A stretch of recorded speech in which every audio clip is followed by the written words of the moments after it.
ഇതിന് മുഴുവൻ എന്താ ഉത്തരം പറയണം. എന്താ പ്രശ്നം? എന്താ കണ്ണുകൊട്ടാണോ? കണ്ടിട്ട് മനസ്സിലാവുന്നില്ലേ? താനാ ഇതിനെ ഇവിടെ കൊണ്ടുവിട്ടത്. തമ്പുരാട്ടി താൻ നിൽക്കല്ലേ, അങ്ങോട്ട് ചോദിക്കും.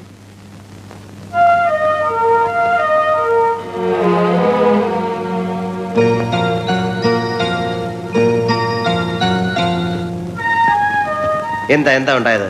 റൂം തരാന്ന് പറഞ്ഞ എന്നെ ഇവിടെ പിടിച്ചിരുത്തിയിട്ട് റൂം തരുന്നില്ല. റൂം ഇല്ലെങ്കിൽ റൂം ഇല്ലെന്ന് പറയണം. വെറുതെ ആളെ പിടിച്ചെടുത്ത് മെനക്കെടുത്തത്. നിങ്ങളല്ലേ എന്നോട് റൂം കൊടുക്കാന്ന് പറഞ്ഞത്? പക്ഷേ ഇത് അഗതി വന്നൊരു സത്രമൊന്നും അല്ല. കാശില്ലാതെ റൂം കൊടുക്കും. കാശില്ലെന്ന് ആര് പറഞ്ഞു? അവരോട് ചോദിക്കും. കാശില്ലെന്ന് പറഞ്ഞോ? ഞാൻ അങ്ങനെ പറഞ്ഞിട്ടേ ഇല്ല. കഷ്ടമുണ്ട്. നിങ്ങൾ ഒരു ഉരുണ്ട് കളിക്കരുത്. എനിക്കറിയാം അവരങ്ങനെ പറയില്ലെന്ന്. താൻ അവർ പറഞ്ഞു കൂടി ചോദിക്കണം. എന്താ പറഞ്ഞേ?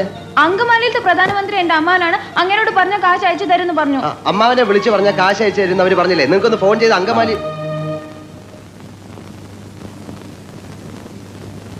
അങ്കമാലിയിലെ അമ്മാവൻ ആരാന്ന് പറഞ്ഞു?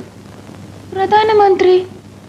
അപ്പൊ ഈ കഴുത പറയാ എന്റെ അമ്മാവന്റെ വകയല്ല ഈ ഹോട്ടലിന്. അപ്പൊ ഞാൻ ചോദിച്ചു നിന്റെ അമ്മാവന്റെ വകയാണോ ഈ ഹോട്ടലിന്? അപ്പൊ അവൻ എന്നെ എടിന്ന് വിളിച്ചു, ഞാൻ അവനെ പട്ടിന്ന് വിളിച്ചു. അപ്പൊ ഒരുത്തൻ എന്നെ അടിക്കാൻ വന്നപ്പോ ഞാൻ എന്റെ കൊടയെടുത്ത് അവന്റെ വയറ്റത്ത് ഒറ്റ കുത്തി.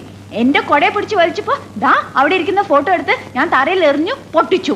പിന്നെ ഒരുത്തൻ എന്നെ പിടിക്കാൻ വന്നപ്പോ ഞാൻ ഫോൺ എടുത്ത് അവന്റെ തലയിൽ ഒറ്റ അടി വെച്ചു. എന്നിട്ട് ഒരുത്തൻ എന്റെ അടുത്ത് വന്ന് പറഞ്ഞു അവന്റെയാണ് ഈ ഹോട്ടലിന്. അപ്പൊ ഞാൻ അവന്റെ അപ്പൂപ്പനെയും അമ്മുവിനെയും ഒക്കെ ചീത്ത പറഞ്ഞു.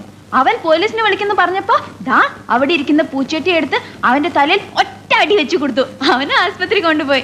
ഞാൻ വേറെ ഒന്നും ചെയ്തില്ല, ഇത്രേ ചെയ്തുള്ളൂ. അതിനാണ് ഇവന്മാർ ഇങ്ങനെ ബഹളം വെക്കുന്നത്.